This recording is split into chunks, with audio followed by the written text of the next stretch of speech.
Assalamualaikum warahmatullahi wabarakatuh. Selamat siang rekan-rekan semuanya yang sama-sama kita hormati Ibu dosen pengampu mata kuliah Filsafat Ilmu, yakni Profesor Dr. Hajah Hasnah Faizah ARM Hum. Perkenankan, saya Mahmuda, pemateri keempat, pada siang hari ini akan menyampaikan materi tentang strategi pengembangan ilmu.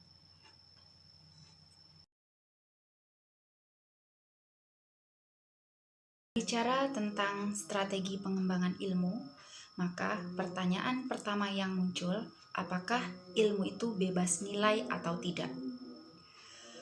Sebab kedua cara pandang yang berbeda itu akan membawa implikasi yang berbeda pula dalam strategi pengembangan ilmu yang dipilih. Ada kalanya orang mengaitkan pilihan antara bebas atau tidak bebasnya nilai itu dengan jenis ilmu yang dikembangkan. Artinya, ilmu sosial tadi dipandang terkait dengan masalah-masalah sosial, sehingga lebih kuat keterkaitannya dengan masalah nilai. Sedangkan ilmu-ilmu eksak nyaris terlepas dari intervensi sosial, sehingga dipandang lebih bebas nilai.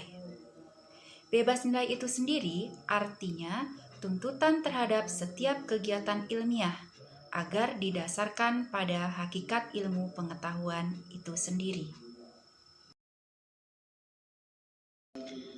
3 indikator bahwa ilmu itu bebas nilai. Yang pertama adalah ilmu harus bebas dari pengandaian-pengandaian, yakni bebas dari pengaruh eksternal seperti faktor politis, ideologi, agama, budaya, dan unsur kemasyarakatan lainnya.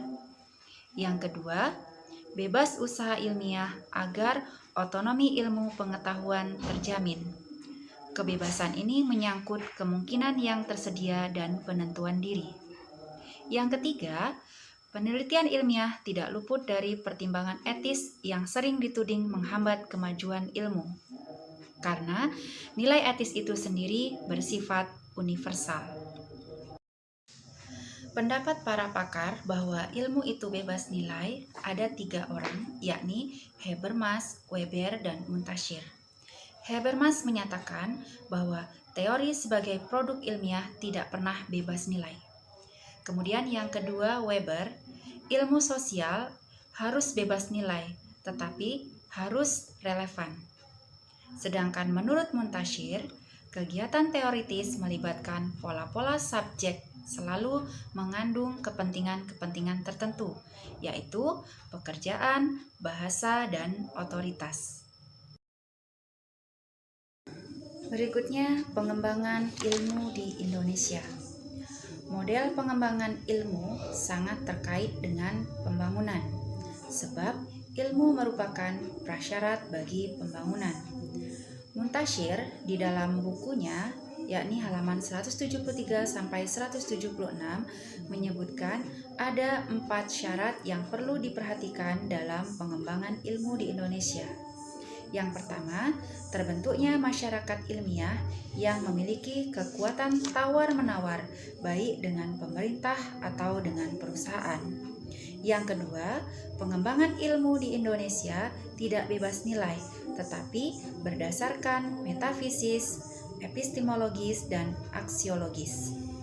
Yang ketiga, memperhatikan relasi antar ilmu tanpa mengorbankan otonomi antar masing-masing disiplin ilmu.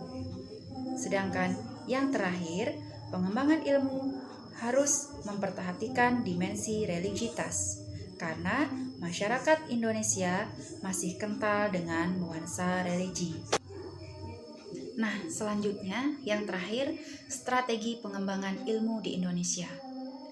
Agar ilmu tadi dapat berkembang dengan baik, maka yang harus kita perhatikan dalam strategi pengembangannya, yakni yang pertama harus berasal dari akar budaya bangsa Indonesia itu sendiri.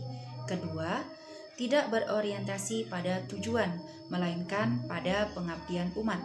Yang terakhir, gerak rasionalitas yang beriringan dengan spiritualisasi, ekspresi, keindahan, dan sosialisasi nilai-nilai kemanusiaan. Demikian presentasi dari saya. Lebih kurangnya saya mohon maaf. Billahi taufik walhidayah. Wassalamualaikum warahmatullahi wabarakatuh.